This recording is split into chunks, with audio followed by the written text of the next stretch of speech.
Okay, welcome again to another session of the 11th Annual Transforming the Teaching and Learning Environment Virtual Conference presented by Northeastern State University. The session today is one of a multitude of sessions we have through Friday, February 14th. I'm Bob Hale. I'm your moderator for the session. As a reminder, all of our sessions are closed captioned. We have Michelle and her magic fingers doing the captioning. To see the captions, just click on the closed caption icon on the toolbar at the bottom of the screen.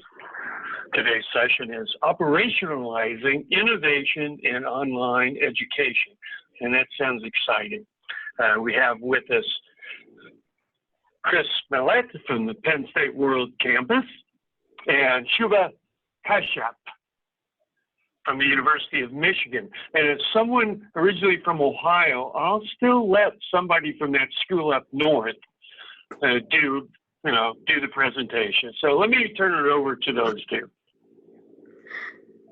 All right, thank you very much.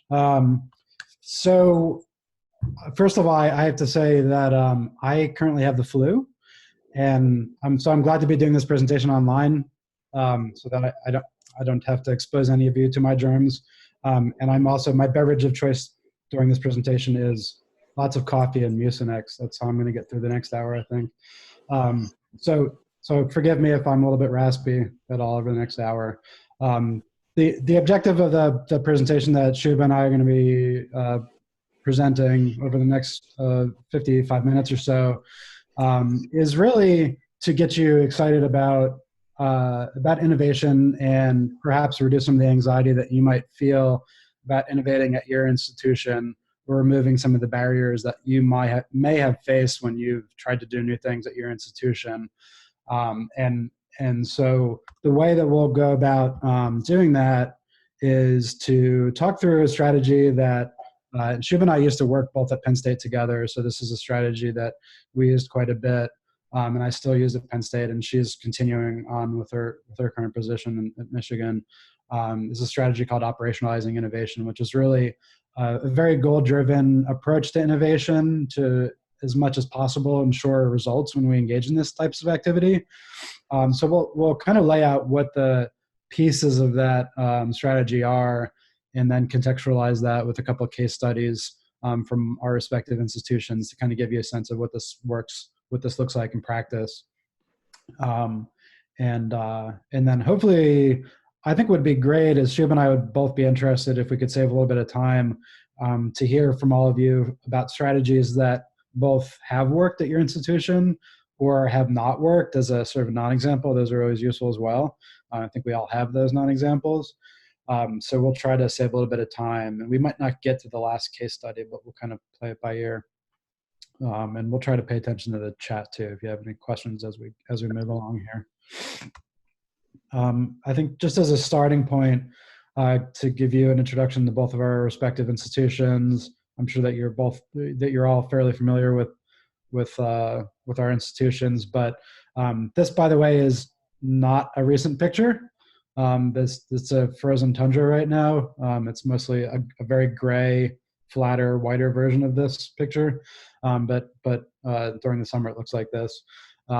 Penn State has about 97,000 students. We are an institution that's, we call it one institution, geographically distributed. So we have 24 campuses. We're not a system, so that's sort of a semi-centralized structure.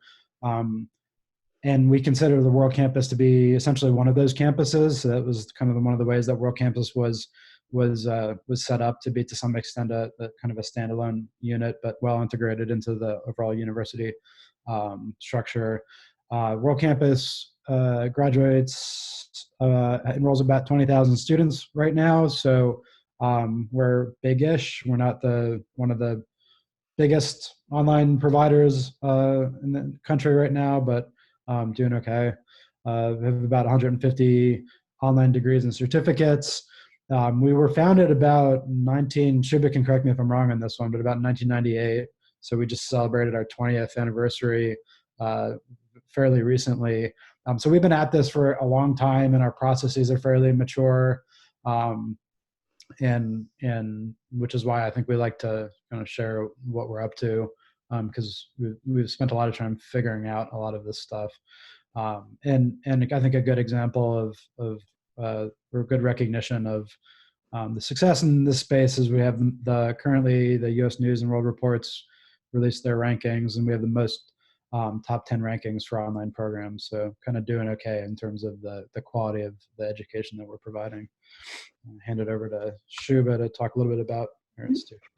So I, until recently, worked down the hall from Chris at the World Campus. And so sometimes I still answer the phone as, hi, this is Shuba at World Campus.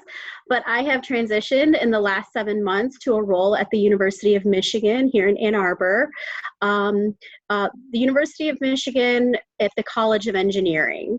And the College of Engineering has a long-standing history of online programs. They have 5 fully online master's programs that have been operating for longer than 20 years in the online space, before that in the distance space. And it was really founded out of the roots of the professional needs of the auto industries here in Southeast Detroit and the needs for professional education. The unit that I am part of is a newly formed unit with this long-standing history of online education. The Dean Gallimore, this is a photo of him, his need to be preeminent emerged out of his Michigan 2020 strategic plan. And the goal of that was engineering professional education had always been centralized to one academic unit. And so by forming this new unit responsible for online and professional education, it is now a strategic priority for the college. And so we are in some ways, an old unit with a brand new future. And so we are looking to see what innovation looks like in this space. And so this is Dean Gallimore, and he is sort of setting the tone for bringing the leaders and the best across the spectrum to engineering education at the University of Michigan. You want to advance, Chris? Thank you. So this is just some facts and history about online and professional education at the University of Michigan. They've been in professional education. Again, part of this comes back to the role of the auto industry in Southeast Michigan, still one of our primary providers of a pipeline of students. There's a long history of, including down to the television network. We offer 40+ programs online, face-to-face, and in a hybrid and custom format, which is related to the sectors that want us to come on site to deliver programs, in addition to the credit programming that happens online. Yep, so there's just some fun facts.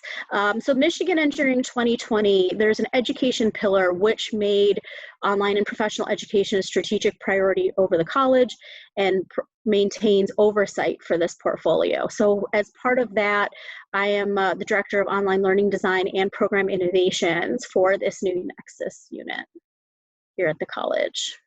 And we are positioning ourselves as a new unit with long history. We're really focusing on the services for faculty. So that's some of how we're breaking into the innovation space, is demonstrating to the faculty the types of services that we offer. You may have also heard, as part of the University of Michigan's strategic priorities, that there is a new unit, the Center for Academic Innovation, that was established and under the provost, and the key priorities there are to increase pathways of education, both in the credit, non-credit, and MOOC spaces, to learners across the spectrum. So that's also a great partnering unit for us in this priority.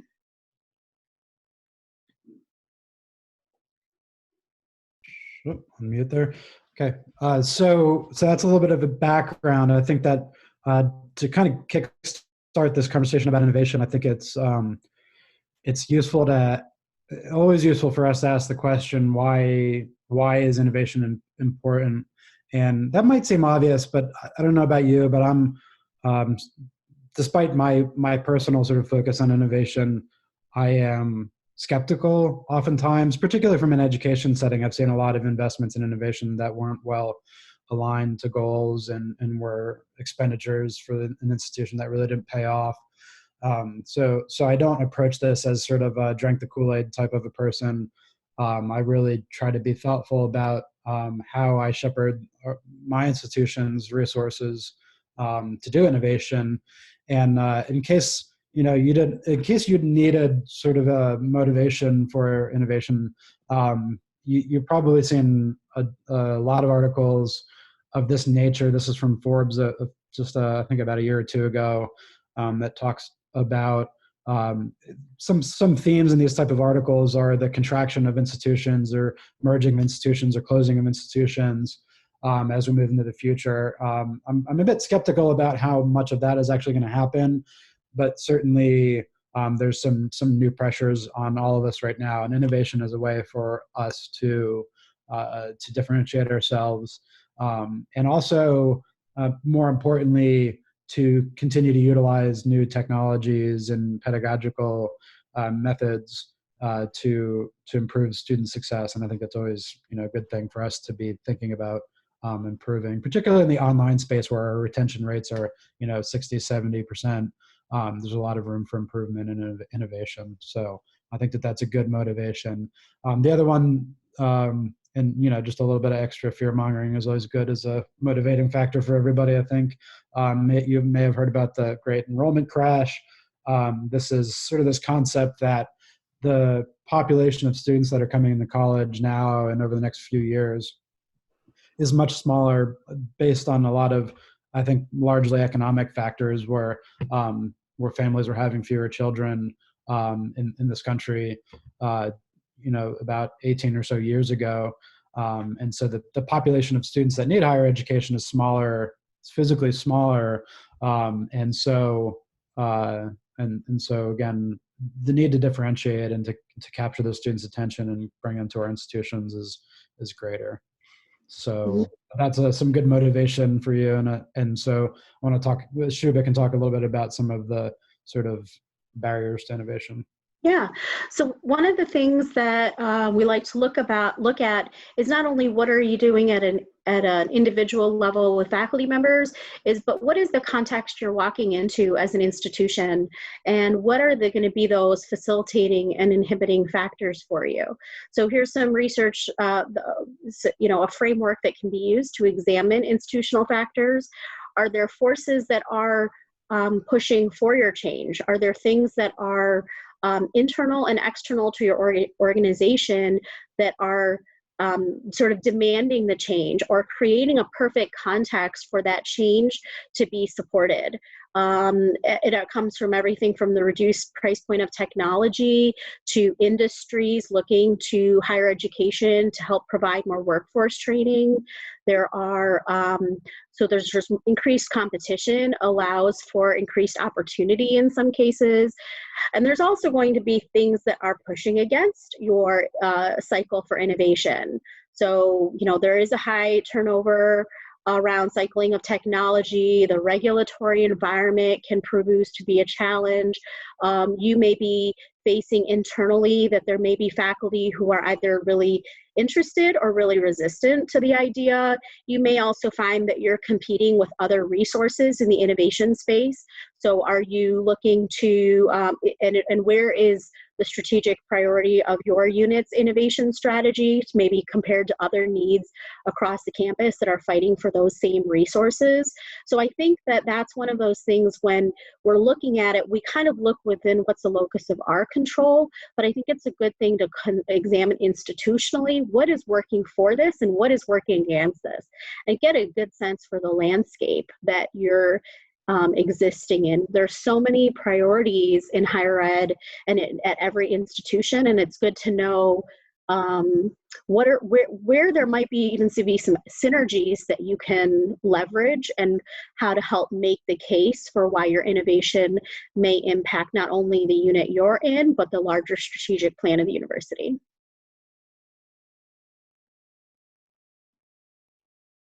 Chris, you're on mute. There. All right, thank you. A lot of what Shubha just said is sort of the context in which we've developed this operationalized innovation strategy. And a lot of this stuff might not seem like rocket science to you, but the devil's in the details. And And this particular strategy has worked really well for us in maturing ideas from an ideation phase through to big production projects. And within institutions like Shuba and ours, that's talking about tens of thousands or close to 100,000 students that we're impacting. So doing this stuff in a really smart way is really really critical. So just to kind of take it a high level, step you through what this process looks like. As you can see from the diagram, what we're trying to do here is iterate intentionally. So what I mean by that is, for example, in the ideation phase, you can see there's sort of inner circles within each of these steps. And so we're repeating each of these steps until we're ready to mature to the next phase. So we don't move an idea on until it's sort of passed muster within our institution, with our leadership, that it's good to go for further investment. So each of these steps is bigger and more complex and a greater investment. Another thing I'll say too is that each of these steps has an output that serves as an input for the next step. So they're not isolated things. They're all leading in a really thoughtful and very specific structural way into the next step. So that's something that we've really designed to be really thoughtful and have a lot of documentation around how this all works. Mm-hmm. One of the useful Can I add something for that, Chris? Yeah. I think that was one of the things that brought Chris and I working closely together, is because we were looking at priorities. And so there were things that my team was looking at that may or may not have been a priority, or they may have been different from where Chris's team was. So it was a matter of us making sure we aligned our priorities and we had aligned vision to support certain innovation. So it took both of our groups' support to make sure that leadership at the colleges understood why certain things were prioritized innovations. And so if he spoke about one thing and I spoke about something else, it diluted the message. So this brought us an opportunity for both from program administration and learning design to demonstrate ongoing and increased support for certain things. Yeah, and that's really at the heart of this next thing, which is gain buy-in. And one of the ways we do that, and we achieved exactly what Shuba just said, was that each of these steps produces an outcome, and that's a shareable deliverable. So as opposed to trying to get buy-in for big, expensive ideas right at the outset, we can sort of produce proof of concepts and smaller deliverables over time and get buy-in by getting people excited about those things and keeping the sort of anxiety about the process low, which is a good transition to the next point, which is managing risk. So we don't want to, particularly as budgets are tightening and there's skepticism about expenditures around the innovation space, managing risk and making sure that we're not engaging in a particular project that's too risky for the comfort of the institution, particularly, and Penn State's a very conservative institution, so the risk tolerance is pretty low.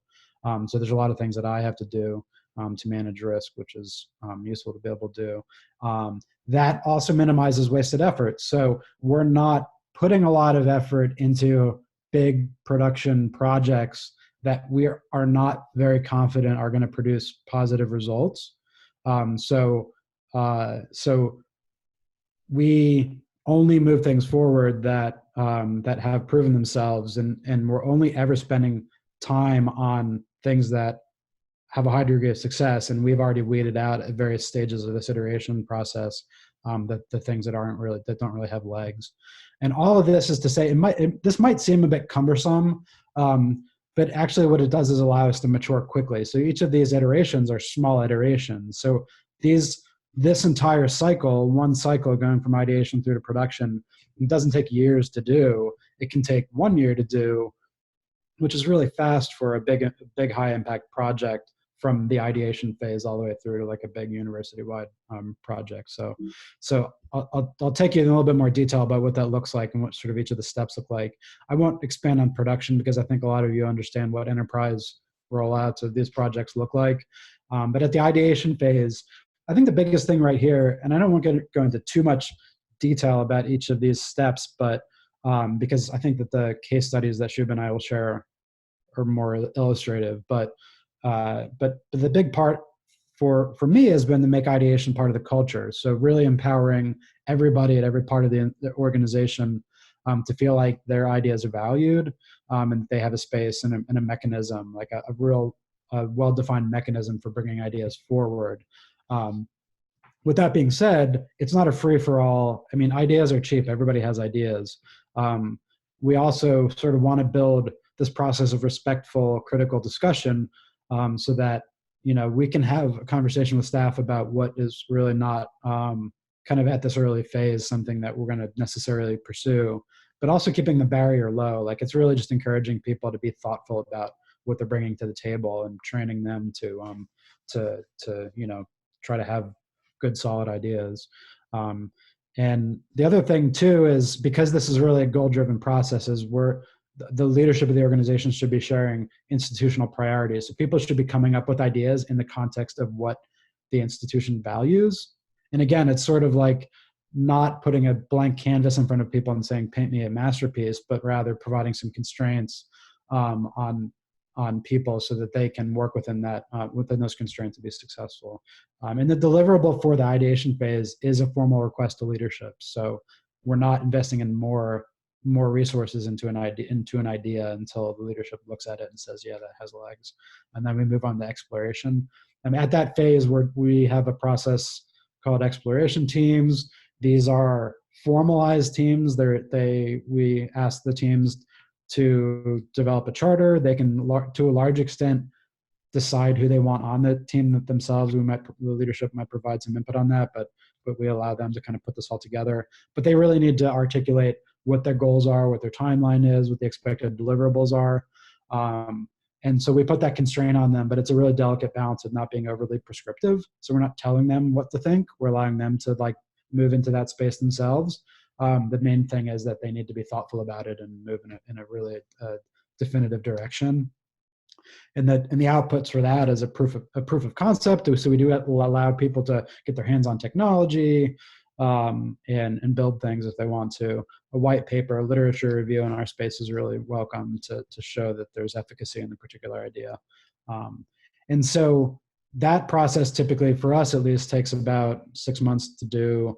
And then we're moving on to pilots. And this is where we're actually investing significant university resources in moving this idea forward. So at this point, we've managed the risk, but we're also now putting project managers onto this to make sure that the project has a structure. You can still fail. And so one of the things I like to think about in pilots, because people say, well, how long is this pilot going to go on? And I say, well, within reason, as long as it needs to be. So we're not going to move something on the production,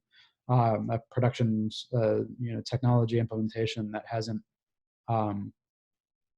that hasn't moved forward with a minimal amount of bugs and problems. So we'll do as many iterations as possible. And it might be that we get to the end of the pilot and say, that was interesting, we learned a lot, but we're not moving forward with this. So it's not inevitable that a pilot moves forward. And so we do a lot of pilot evaluation. We survey faculty and students if something is operating in a real classroom. And then we decide what to do from there. And at this point, we're really critical, but we're also really confident in what we've done because we've spent a lot of time thinking about it.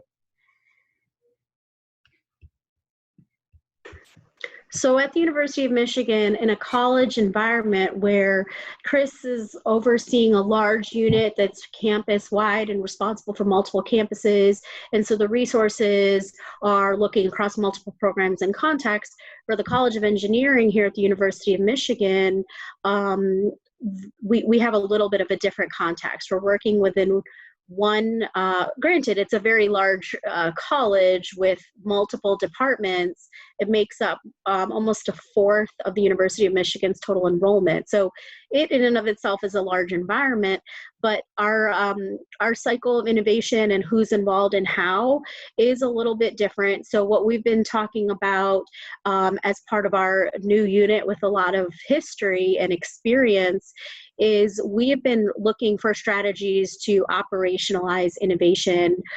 In some ways, doing the cycle processes that Chris has talked about, but maybe in a way that is more contextualized for our college or within the needs of what we are having aligning with our strategic projects. So for our purposes, some of the things that we found is some of the factors that have resonated with our leadership team. Once our strategic priorities are set, how can we help support those how can we support and encourage innovation without, quote unquote, disrupting our strategic priorities, but instead aligning with them. And so we've been as a team focusing on reducing barriers to entry. So what we may say is, it takes about 6 to 8 months to develop a new course, and immediately eyes glaze over. And so I said, well, maybe there's a way we can reduce the barrier to entry and sort of maybe start in this fashion, or we've reviewed your course and we'd love to offer, here's one strategy that may help ease your transition into the online space without fully jumping into the cycle of development. So reducing those barriers to entry has been an effective strategy for operationalizing innovation. In some cases, our attempt is, depending on the needs of the faculty, is to just lower the risk.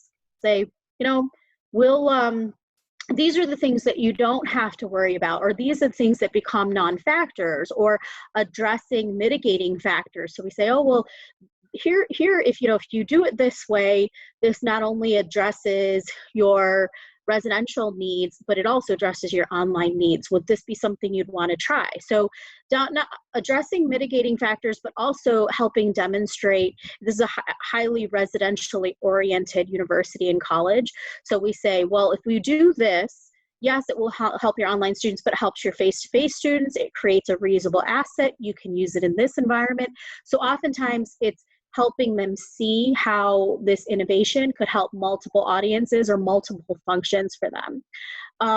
We have to acknowledge the iterative process of this because oftentimes, as Chris mentioned, this is one piece leads into another.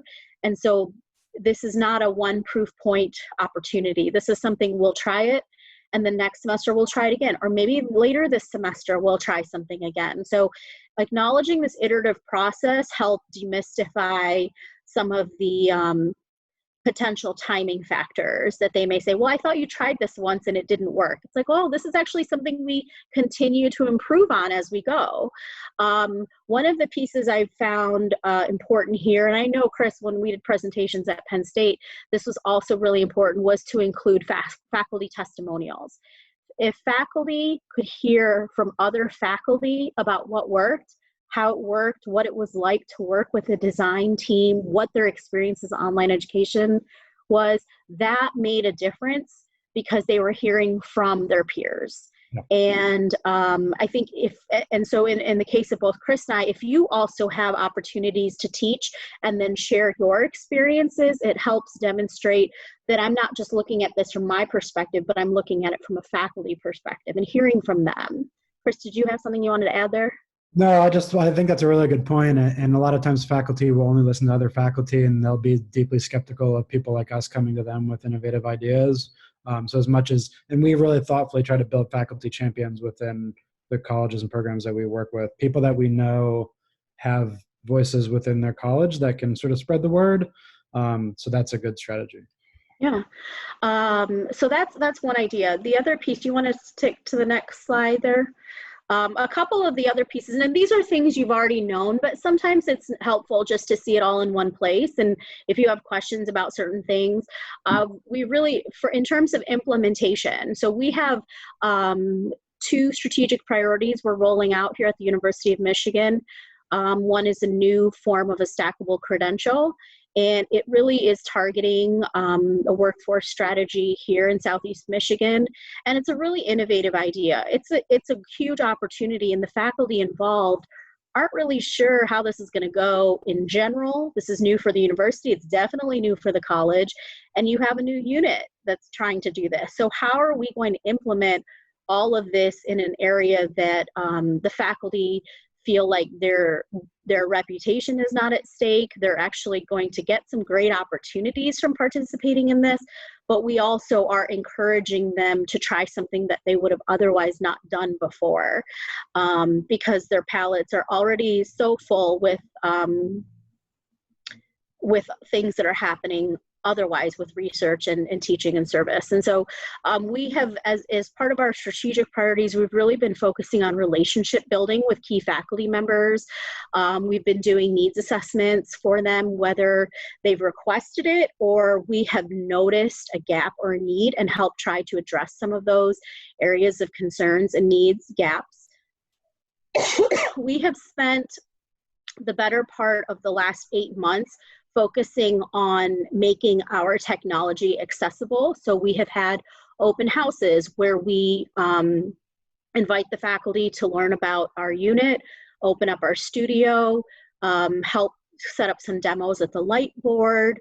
We have helped train their GSIs or grad student instructors. We've tried to make the technology available to them most accessible. Come on over, meet the staff, test out some of the technology, see how it works, maybe think about how you could use it in your, and I'm gonna lose my voice.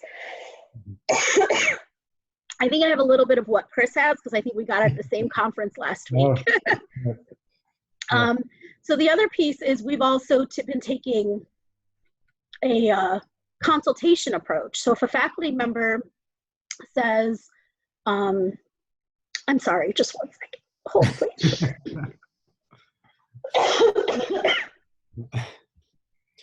Yeah, Shub and I were at a sale last week, and that's a good theory that something was going around there. Something's going around the online industry because we were all there last week.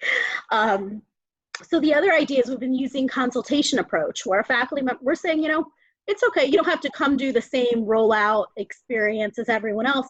Yours is a customized experience. So you come to us, we can talk about the services we offer, and we've really focused on a customized and tailored approach so they don't feel like they're being handled in mass.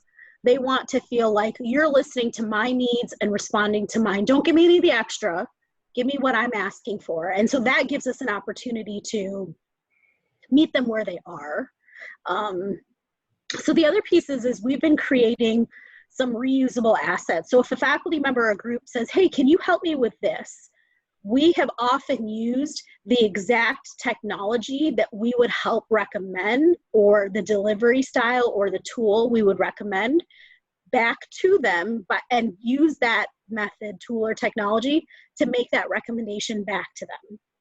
So for example, we had a group that said, well, I really need to be able to explain this in my course. So we came up with a few strategies about what that would look like, but then when we feed it back to them, the best way to demonstrate our skills, expertise, and say, you can do this too, is we actually created the recommendation in the form that we would suggest they deliver whatever solution is that they're looking for. And so what that does is it says, A, our group knows how to do this. We have the expertise and capabilities to deliver on the exact product that we're recommending you try. So they don't have to wonder if we know how to do it. We've now showed it to you.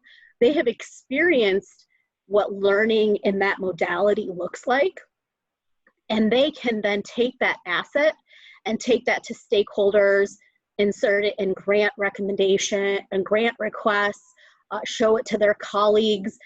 And so what they now have, they have a piece that's created that talks about their idea in a way that makes innovation accessible. So they would have never thought to try that on their own, but now we've created a gateway of innovation to them that they can now use in multiple formats. And suddenly they're like, hey, this is really valuable and useful. And what if my stuff was in this format as they're recommending? So we've seen quite a bit of success. Also, the reusable asset nature, if they want to use something across multiple platforms, we've found that helping them create some reusable assets helps solidify their experience with it. They don't always tell us in the moment, but they will come back and say, I've been able to use that asset multiple times across multiple audiences. So sometimes it's a matter of jumping in there and creating it for them based on what they've identified as their needs. The other piece is we've been doing some demystifying. You know, part of this is, what does this look like? What does this involve? We pull back the veil a little bit on what certain innovation strategies would include. Sometimes we just jump right in and ask for forgiveness later, and later they're and they're fine with that. Not every time, but every once in a while. We've also found that if we tell them we have just-in-time, frontline, and wraparound services, it tells them that we're going to be there for them when they need it. So in some cases, help us understand your gaps. Let us help you develop resources to address those. Let us show you what this would look like if you did it. Come use our technology. Let us consult with whatever your needs are, and know that we're there to fully support you and give you the tools as you progress through this, so that you're fully supported through your innovation cycle.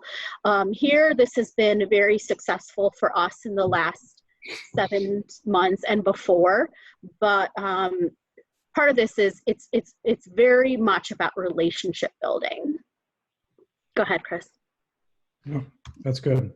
Are you ready for the next slide? Cool. Yeah. All right.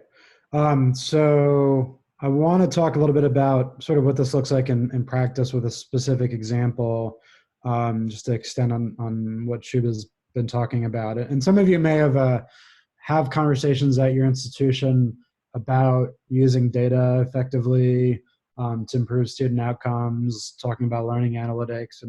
And if you're like most institutions, you're probably at a fairly early phase of this. So some have gotten on board with this a long time ago and are more mature, but that's more the exception than the rule from what I've found. And I've been involved with learning analytics at Penn State for probably 8 or 9 years now, and seeing a lot of kind of aborted attempts at getting this moving forward and a lot of pushback.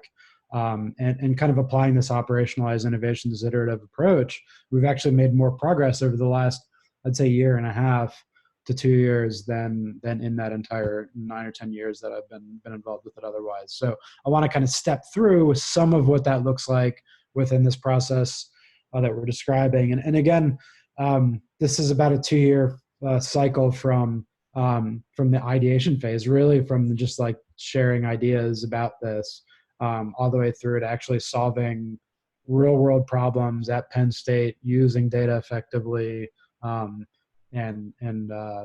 really making some impact in some really difficult issues that we've faced within online learning. And so at the ideation phase, really what we're trying to do is get our feet under us and try to understand what learning analytics is and what the space is. So we're doing a lot of things that are familiar to most of you, doing conferences and webinars, and just hearing other people that are farther along than us talk about this. A lot of times after those, where we kind of identify with who the key players are, we're doing a lot of benchmarking, and most people in academia are pretty open to sharing what their strategies and do's and don'ts are.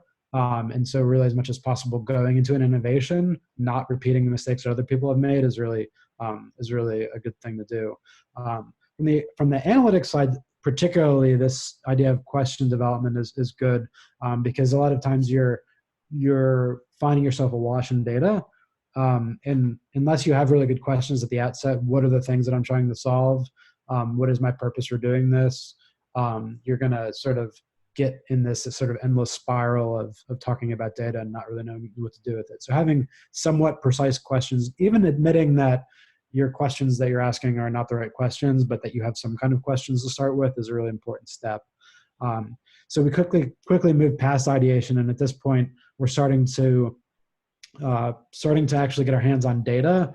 We're not building scalable data infrastructure, and I think this is where a lot of people get stuck in a project like this. And I think in general, a way you can generalize this lesson is to identify what the major barriers are to whatever innovation project you're engaging in, and try to work around those things. So instead of saying, well, we need to do all this stuff with data infrastructure before we can do any learning analytics, well, maybe there's a way to get the data that's not as scalable and more manual, but it's going to get us over a hump and get us some of those early deliverables that we had talked about, those quick, what I always call the quick wins.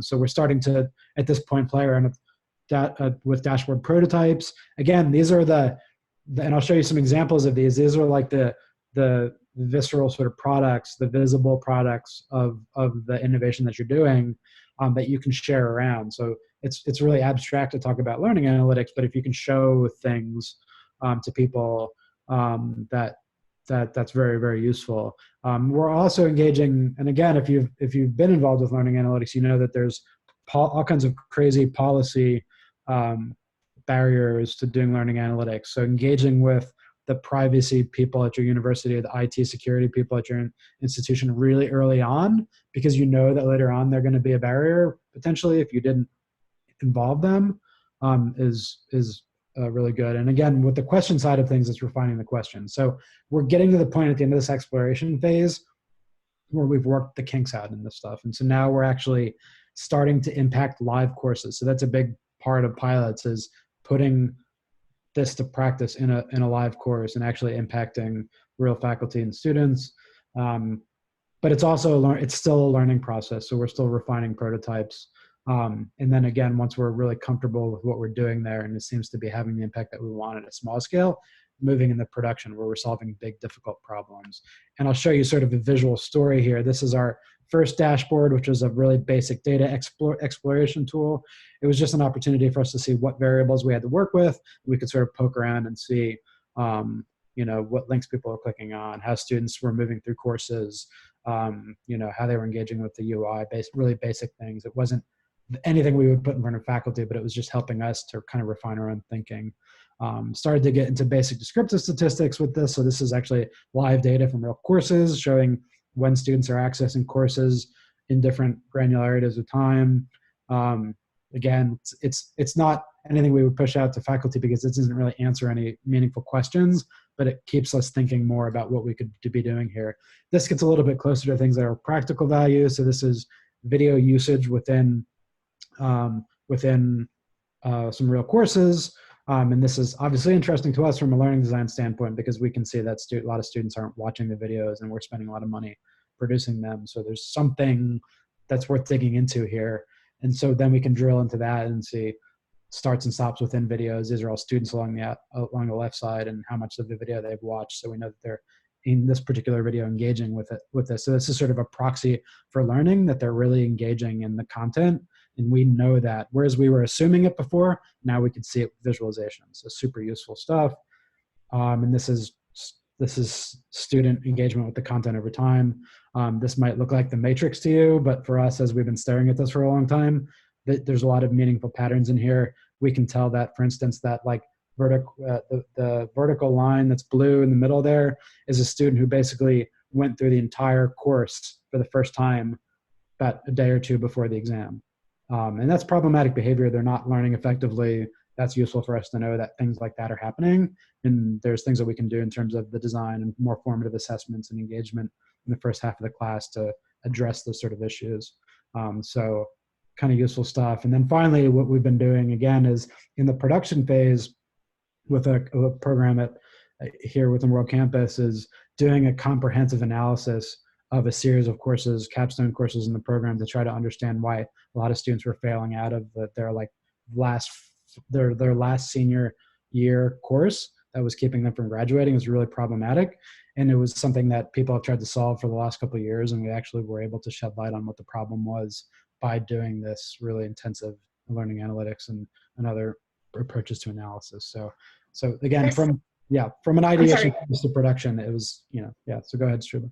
Can I, just because we have a question or just a comment here, and I want you to answer it, because I can answer it, but you should jump in. For this is the accounting piece, right? Can you talk about the one before the platform you were using? Because we were doing this in Canvas, but can you talk a little bit about the analytics that you integrated into the platform to make that happen?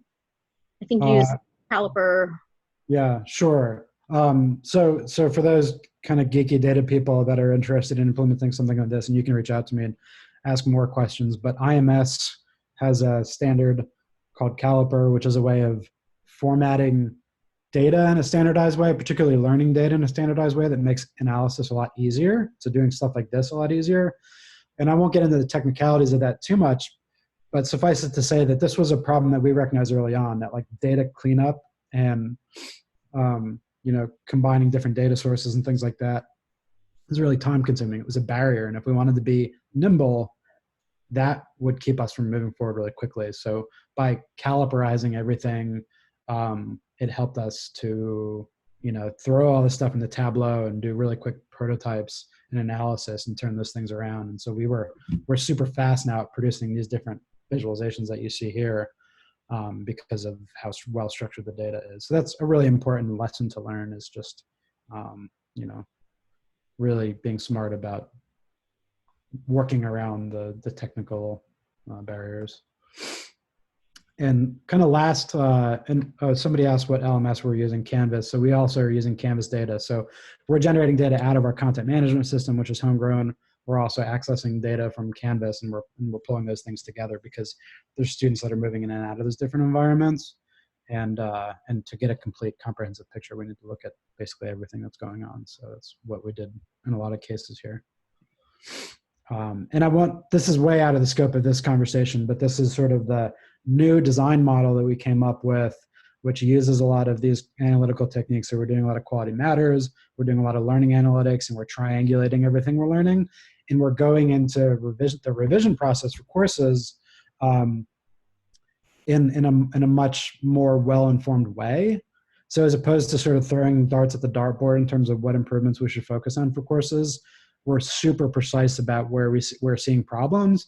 And so while we might spend a little bit more time on the front end doing analysis, we're spending a lot of less time doing revisions that are focused on things that aren't really beneficial from the students from an empirical standpoint.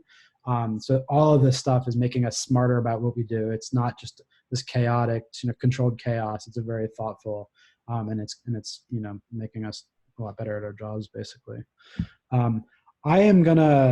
I have one more case study, and it's VR. So you guys are all probably interested in VR. At least I enjoy learning about VR. But I did want to take a pause real quick, because we've got about 12 minutes. We got a decent amount of time to see if you guys want to jump in and either share or ask any more detailed questions.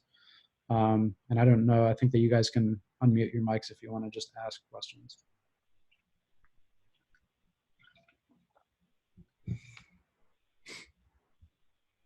If not, I can move on to the case study, but I'm sure Shubha's happy to hear any questions. Yeah, I mean, we have about 6 minutes left. So any questions you may have of us, or any specific, topics you wanted to raise between now and then? If not, we can, go ahead. I have a question. Would you be able to share your slide presentation and leave your email address so we can contact you? I'm really interested in the data analytics portion. Sure. Would be helpful to have that information, and what kinds of things your slide presentation show that you are grabbing for that data analytics. Yep. So if you could share that with Bob and let him put it on the website, that would be awesome. Sure. Yep. And I've got our email addresses in the last slide, so I'll jump to that. Thank you. Okay. If there's not any questions, I'll just move through this one real quick. Just because I think when people think of innovation and online education, probably VR is one of the things that pops into people's heads, and it's from an online learning standpoint, it's a really interesting way to provide qualitatively new learning experiences and more authentic learning experiences for our students. And so I'll move quickly through this, but this is very similar. Again, it's the same process. It's a very different thing than learning analytics, but it's the same process that we used to mature these ideas. And a lot of this stuff, in this case, for the exploration phase, was proof of concept. So when I started in my role about 3.5, 4 years ago, my team was playing around with VR. Like, they wrote a white paper and they were sort of exploring it conceptually. And then this white paper sort of sat on the shelf. And one of the things I said to them was, go find a faculty member who likes this stuff and produce some VR experiences. Even if it's simple, do something, go do it, and kind of empowered them to try some things out.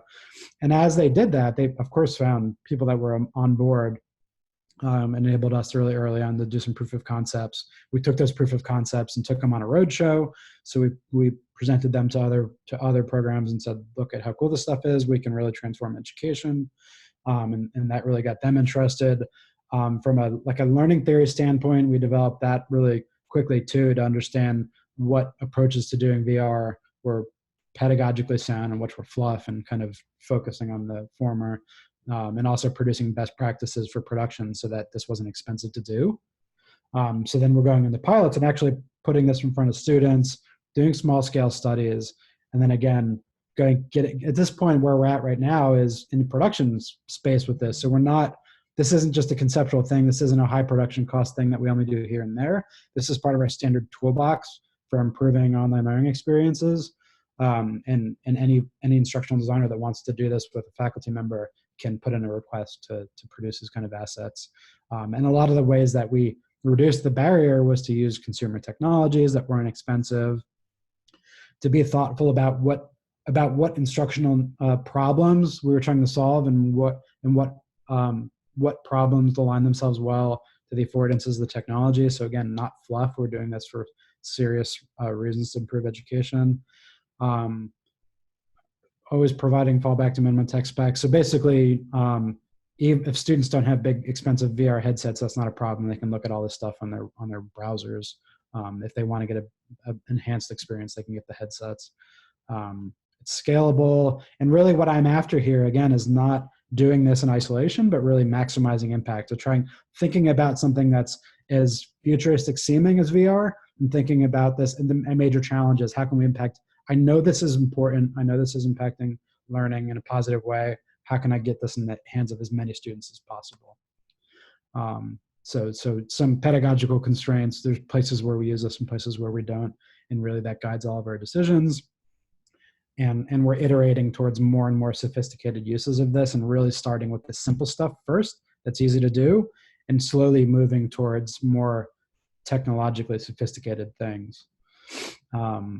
And this is just an example of some of the choices we made in terms of production early on, was buying inexpensive 360 cameras, looking at the Oculus Go, which is a $200 headset. So like it's hardware for the students that's on par with the cost of a textbook. So really a reasonable expense for a lot of students, and also from the production side, using off-the-shelf consumer technologies.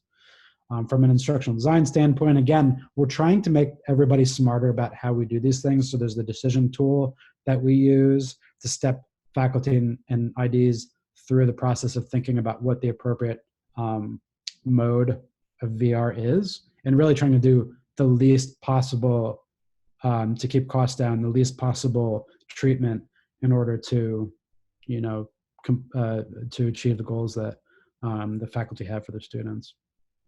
And I had some examples, but I'll go ahead and skip through these.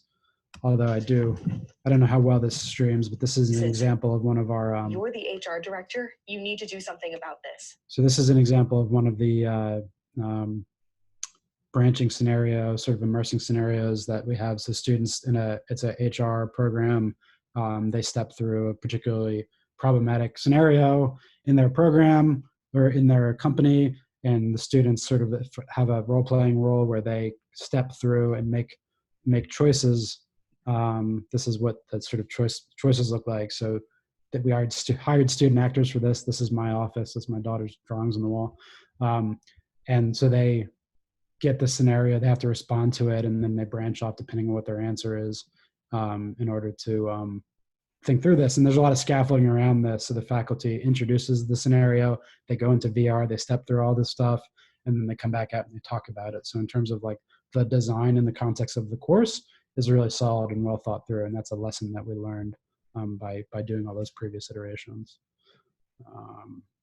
And so again, and this is actually combines the learning analytics with the VR. So this is data that we get on the back end just to look at student choices and start to understand, how students are thinking through a particular scenario, and using that data from a faculty standpoint to in order to have better, more effective conversations with students about their choices. So yeah. So about how many years does it take you to get to this evolved state? I would say that probably 2.5 years to go from the white paper to doing this real stuff in classes. So it sounds like we're up for time. We'll share our slides to all of you. And here's our email addresses if you want to reach out to either of us to ask me more questions.